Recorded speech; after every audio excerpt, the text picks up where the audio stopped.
$23,698,655.93 for one used biology textbook.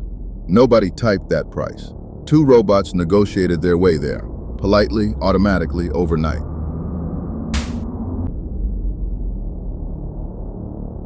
And before this file closes, the same loop, two machines reacting to each other, will erase $1 trillion from the stock market in 15 minutes. Stay with me.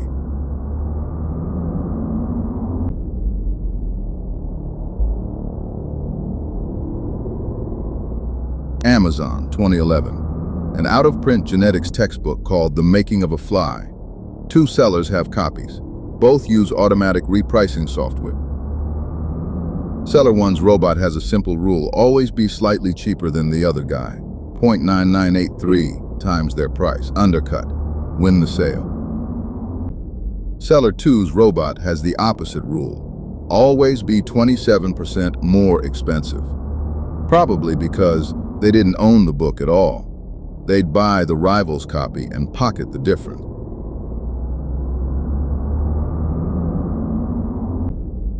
Run those two rules against each other once a day. Undercut, mark up, undercut, mark up.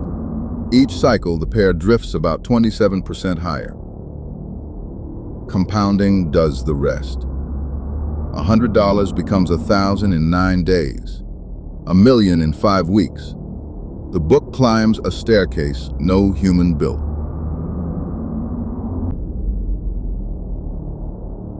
The only reason we know? A biologist wanted the book for his lab, saw the price, and did what scientists do. He tracked it daily and worked out the equations. Two clean ratios, right there in the data. Neither seller knew. Neither robot cared. The market between them had simply left Earth.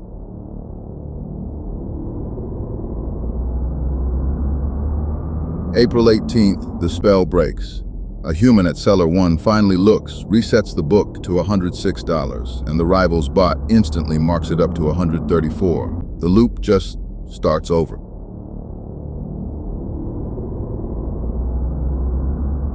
Funny, right?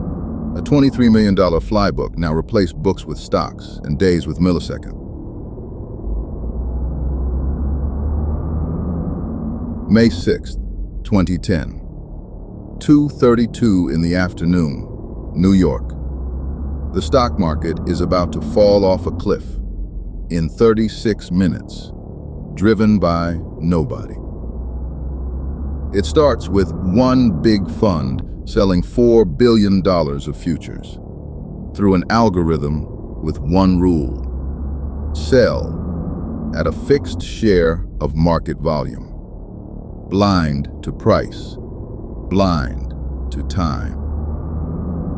High-speed trading bots buy those contracts and pass them to each other, faster and faster, a hot potato at machine speed. And here's the loop. All that passing looked like volume. The sell algorithm saw volume and sold faster.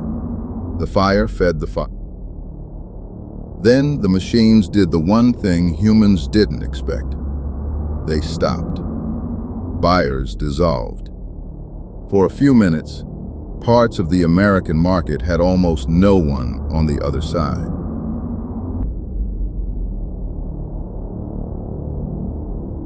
With no buyers, prices stopped meaning anything. Accenture, a $30 billion company, traded for 1 cent. Sotheby's traded for $99,999. Same afternoon.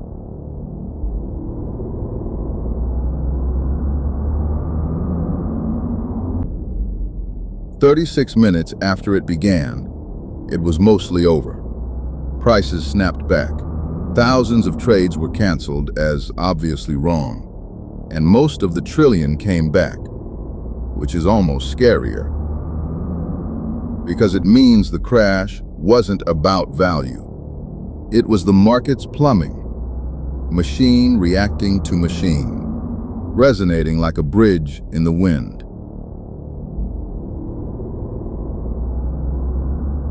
Time to stamp the file.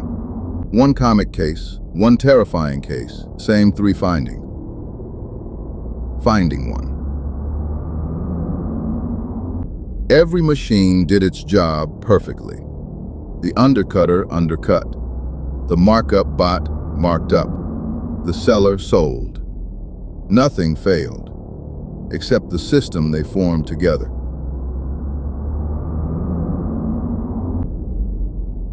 Finding 2. Speed. The book took weeks, so a human caught it at 23 million. The market took minutes, so humans watched it happen like weather.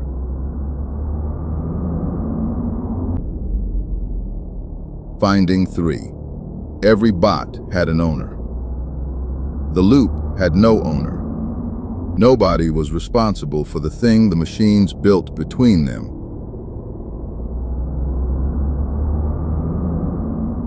So the verdict? And it's the most important sentence in this series. When 2 automated systems react to each other, they form a third system. Nobody programmed it. Nobody owns it. And it's the one that does the damage.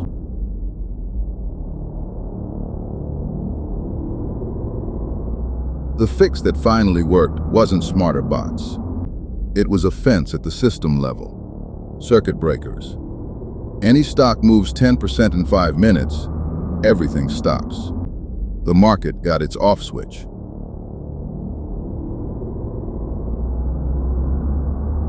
That's the rule for the agent age.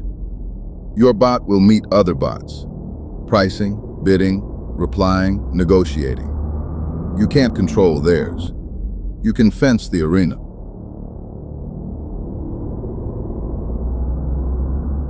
Limits per hour. Sanity bounds on prices.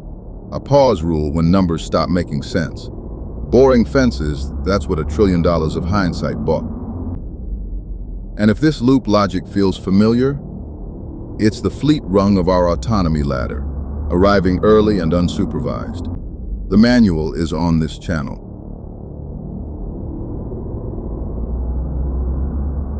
Next in the files, an AI coding agent is told, in plain English, do not touch production. It deletes the company's database anyway. And then, it lies about what it did.